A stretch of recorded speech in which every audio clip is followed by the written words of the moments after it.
Mga ka-Epimore, ang nakikita po naman natin ngayon ay ang masarap na pipino.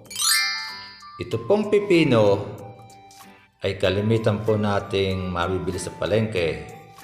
Ito po ay itinatanim po ng ating magsasaka.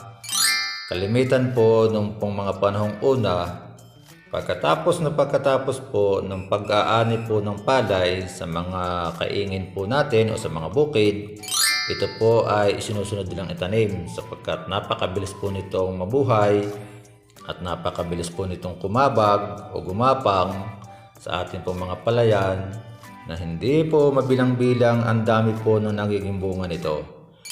Ngayon po naman, ayon po sa mga eksperto, ito pong gulay po na pipino, ito po ay mabisa pong kainin ng mga taong nagbe-vegetarian sapagkat ito po ay mayaman po sa fiber.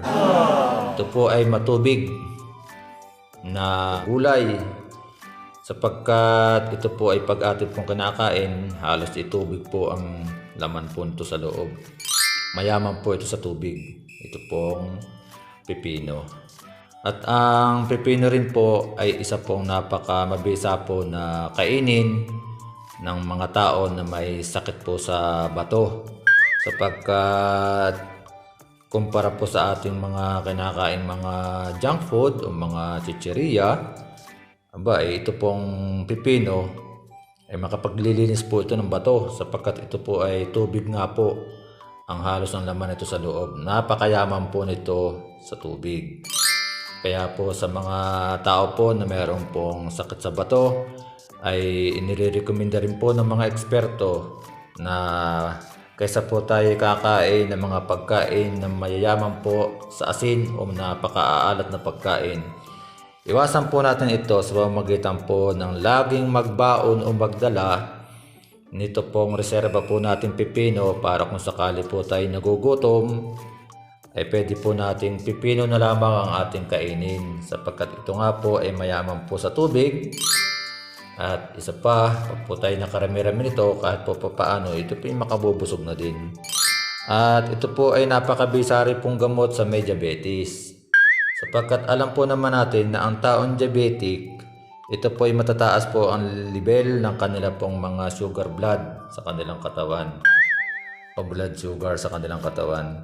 Kaya po inirekomenda po ng mga eksperto na palagi ang pong kumain ng pipino ang mga taong may mga diabetes nga po sapagkat ang tendency po kasi ng pipino kapag po ito atin pong kinakain ay mas malimit po tayong maiihi sapagkat tubig po ang ipinoproduce niya o mayaman po siya sa tubig itong gulay na ito.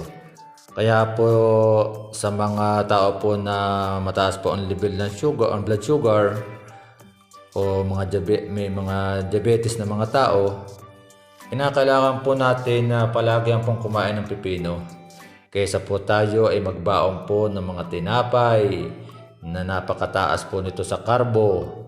Mas mabuti pa po na ang dalhin po natin o lagi natin baonin ay pipino upang makapag-produce po ito ng tubig o nagpo-produce nga po ito ng tubig at pag ito po atin pong kinain, ang tendency po nito ay tayo po ay mapapaihi at sa ating pong pag-ihi may ilalabas po natin ang karagdagang pong level po ng ating pong blood sugar na tinataglay po ng ating katawan sa pamamagitan po ng ating pong pag-ihi.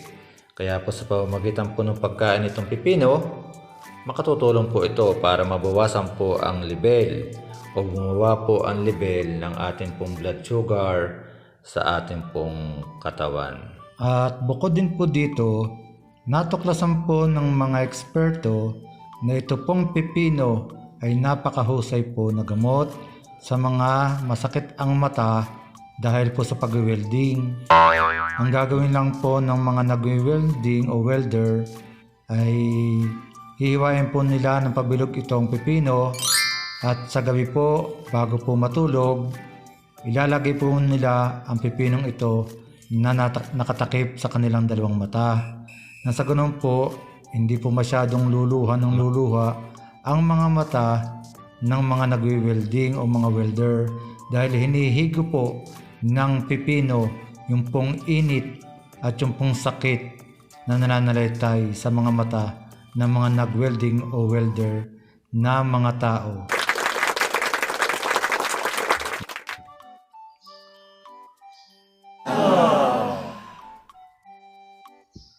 Mga ka-Epimore, ang nakikita niyo po naman ngayon ay ang ating pong sili. Alam niyo po naman na ito pong sili ay nagagamit po natin bilang panlahok sa ating pong mga gulay, sa ating pong mga karne. Ginagawa po itong sangkap na pang-spicy po sa ating pong mga lutuin na ulam. Pero alam niyo rin po ba na ito pong ating pong sili ay napakarami pong pinagagamitan. At ayon po sa mga eksperto, natuklasan po nila ayon po sa kanilang pag-aaral na ito pong sili ay nagiging gamot po sa kanser. Ito po ay ipinapayo po ng mga eksperto na lagi po tayong kumain ng sili sapagkat ito po yung antibodies po natin na pinapatay po ng sili ang mga cancer cells sa ating katawan. Kaya po sa pamamagitan po ng pagkain po ng sili o palagian po na pumapasok po ang sustansya po ng sili sa ating katawan ay pumapatay po ito ng mga bakterya. Lalo tigit po yung pong mga cancer na bago-bago pa lamang po ito na umaatake sa ating katawan. Sapagkat ang cancer cell po, ito po ay meron pong 3 antas din. Ayon po sa pag-aaral ng mga eksperto, ang cancer po ay meron pong 3 antas. Ang una po nito, kumbaga po sa lamok, ay yung pong itlog. Pangalawa pong antas ng cancer cell o pag-atake po ng cancer sa katawan ng tao ay kung sa lamok nga po ay ang pangalawa po nito ay yung pong kiti-kiti, yung pong maliit po na lamok na nasa tubig po yun. Ngayon, ang ikatlo po namang antas po ng cancer cell ay yung pong lamok na mismo. Kaya po sa pamamagitan po ng palagi ang pong pagkain po ng sili, ayon po sa mga eksperto, ay napakabisa po itong pumatay ng cancer cell sa aspeto po na ang level po ng atin pong o yung po mga sakit po na cancer nga po ay nasa itlog pa lamang. Kayang-kaya po nitong pumatay ng mga cancer cell kapag po ang antas po ng cancer ay nasa itlog pa lamang. Kaya po yung pong palagian po na pagkain po ng sili ay malaki pong matutulong sa ating katawan upang malabanan po ang pagkalat po ng cancer sa ating katawan habang ito po ay itlog pa lamang o bago-bago pa lamang, sapagkat ang cancer po ay itinuturing po ng mga eksperto na ito po ay isang parasite na sumisira po sa katawan ng isang taong may sakit na cancer. At sa pag-aaral nga po ng mga eksperto, kaya nga po nagtataka po marahil tayo kapag po tayo bumibili ng sili sa palengke ay umaabot po ng 1,000 ang per kilo po nito. Dahil nga po sa sustansya at epektibong panlaban po nito o lumalaban po siya sa mga sakit na cancer sa katawan ng isang tao. At ang isa pa pong gamit po nitong sili, bagamat alam naman po natin nga na sili ay siya po ay lagi pong sangkap sa ating pong mga dinuguan o sa mga karne na ang gusto po ng ating mga kusinero, mga chef po natin ay may spicy. Ito pong sili, nakaori po nito ay nagagamit din po naman doon po sa mga nasusugatan. Halimbawa po ng isang tao po may sugat, para po madali pong gumaling ang kanya pong sugat o kung siya po nahiwa. Ang kalimitan pong pinapayo po ng mga eksperto, tayo po ay maglalagay po ng langis ng niyog sa isang kutsara. Tapos po pipigaan po natin ito ng isang sili. Tapos kapag po ito ay napigaan po natin isang sili, o meron po tayong dudurog yung sili, lalagay po natin sa langis, sa isang kutsara ng langis. At ito ay paiinitan po natin sa kandila.